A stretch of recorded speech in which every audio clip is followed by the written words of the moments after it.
This is Seandell Jackson, standing inside the Milwaukee County Courthouse for his sentencing after being convicted of murdering a university student. Prosecutors say that 18-year-old Jackson and a friend were out looking for victims when they spotted 21-year-old Nathan Potter leaving a bar. Potter was a student at the University of Wisconsin-Milwaukee. They followed him, confronted him, and demanded money. When Jackson realized Potter didn't have any cash, he pulled the trigger, killing him instantly. According to officials, Jackson fled to Mississippi the very next day.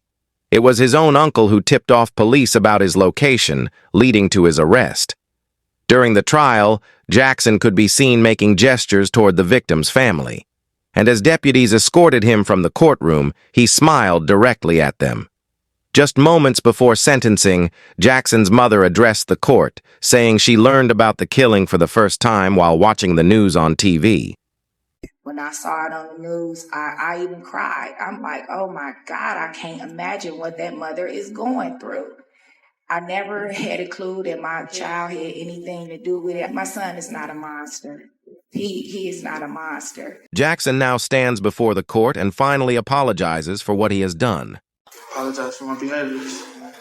Please don't take my life from me. When the judge sentenced him to life in prison without the possibility of parole, Jackson exploded in anger, unleashing a sudden outburst as the courtroom gasped.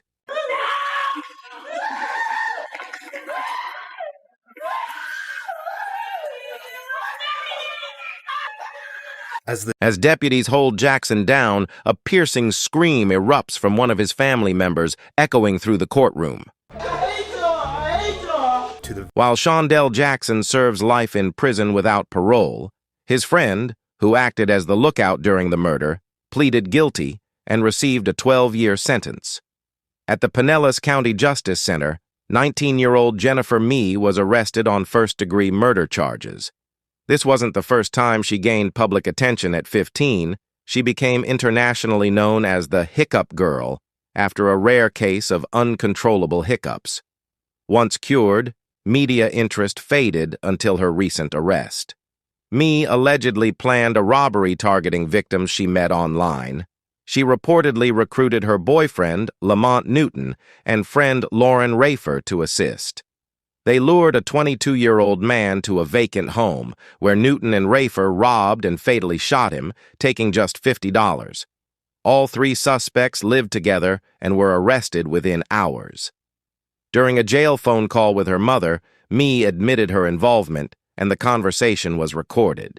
This call may be recorded or monitored. I have a free call from Jennifer Mee, an inmate at Pinellas County Jail. I got charged for murder in the first degree. Charged for murder in the first degree? Yes, sir. What charges who did you kill? I didn't do nothing. I was just there at the wrong time, at the wrong place. Hello? Hi, Mama. Hello, Jennifer. What's going on? I'm in jail. Why are you in jail? From, murder in the first degree. Who'd you kill? I ain't killed nobody. Because I set everything up. It all went wrong, Mama. The jury returned a guilty verdict, and Jennifer Mee was found guilty of first-degree murder. We, the jury, find the defendant is guilty of murder in the first degree as charged. Now the judge is set to hand down Jennifer M.E.'s sentence. Why don't you go to the podium, please? The jury having found you guilty of murder in the first degree, Miss Mee, I will adjudicate you guilty and sentence you to life in prison without parole. I'm ordering the $5.50 standard fines and court costs. You have 30 days to appeal. Okay? Now the judge is set to hand down Jennifer M.E.'s sentence. Her co-defendants, Rayford and Newton, were also convicted of first-degree felony murder and received life sentences. Meet Dylan Schumaker. This is Dylan in the Buffalo, New York courthouse at his sentencing after being convicted of second-degree murder at just 16 years old. Schumaker was babysitting his girlfriend's 23-month-old child while she was at work. That evening, inside a Springville home he shared with his parents, he brutally beat the toddler. Tragically, the child later died from his injuries. Dylan Schumaker was arrested and charged not only with murder, but also with child abuse, marking one of the most shocking cases to come out of the area. mind your own business. Schumaker reportedly claimed he was just trying to stop the child from crying and never intended to hurt him or cause his death. But the jurors didn't buy it. He was convicted of second-degree murder. Now, watch closely as Schumaker enters the courtroom. Before he even reaches the defense table, he breaks down, tears streaming, repeatedly apologizing and telling everyone how sorry he is. I really didn't. I really think I did this. I didn't mean to hurt him. While awaiting trial, Schumaker had a phone call with his mother, one that was recorded. Now, listen closely to what the judge reveals Schumaker said during that conversation. The holding center you stated, and I got a quote from the court reporter, I am a 16-year-old blonde. Probably all I have to do is cry in front of the jury, and they're going to feel sorry for me. I can't take back what was done. I wish I could. I would give my life for Austin.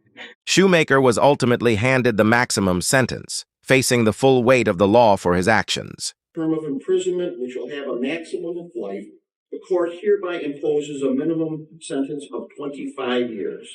But Schumaker's sentence was later modified to 18 years to life, adjusting the original punishment while still holding him accountable. Brandon Spencer, appearing in Los Angeles County Superior Court, faced charges of 4 counts of attempted murder. On Halloween night, 19-year-old Brandon Spencer attended a crowded party at the University of Southern California campus in Los Angeles. Suddenly, gunshots rang out, throwing the party into chaos. People scattered in fear, some running, others hiding. Spencer reportedly tried to flee as well, but he was stopped in a parking lot half a mile away. A few days later, the LAPD took him in for questioning. He was charged with 4 counts of attempted murder. Thankfully, although 4 people were injured, no one lost their life.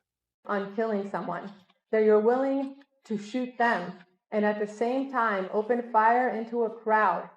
Prosecutors argued during the trial that the shooting stemmed from a feud between Spencer and a rival gang member. They highlighted that Spencer was a known, documented gang member. While not labeling him as inherently bad, the prosecution emphasized that his actions were tied to this dangerous lifestyle. I made mistakes. I'm not just some gangbanger that you tried to portray me as. Spencer maintained his innocence throughout the trial, but the jury wasn't convinced. Nearly 50 family members and friends packed the courtroom as the judge read the sentence. Sheriff's deputies had to restrain Spencer as he banged his head on the defense table.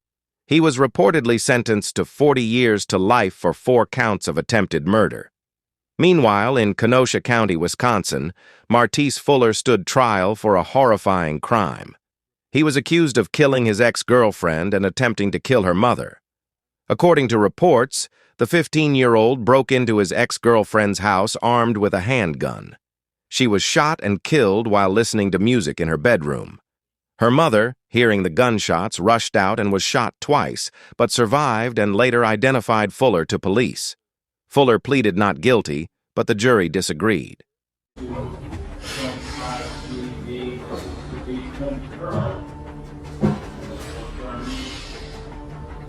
Of first-degree intentional homicide. After the jury found Fuller guilty on 3 counts, he appeared to make a sudden gesture in court for the first.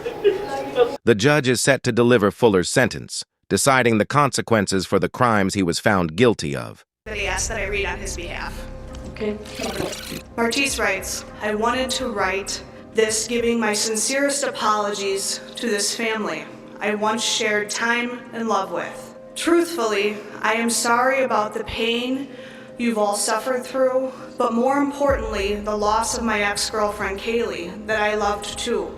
But I have to continue to stand innocent because I am. And I hope you all can eventually see in your hearts that I am not the person the media has made me out to be. Trust that you will never commit these acts again. So in the interest of protecting the public, acknowledging the seriousness of these acts, the court orders that on count 1 you are sentenced to life in prison without eligibility for extended supervision. As Fuller receives a sentence that will keep him behind bars for the rest of his life, his calm demeanor leaves the courtroom in stunned silence. In a moment where every choice, every action, and every consequence is laid bare, we are reminded that justice is unyielding, and it waits for no one. If you want to witness more real courtroom drama, raw justice, and the moments that define accountability, subscribe now and hit the notification bell. Every week, we bring you the unfiltered truth, straight from the court.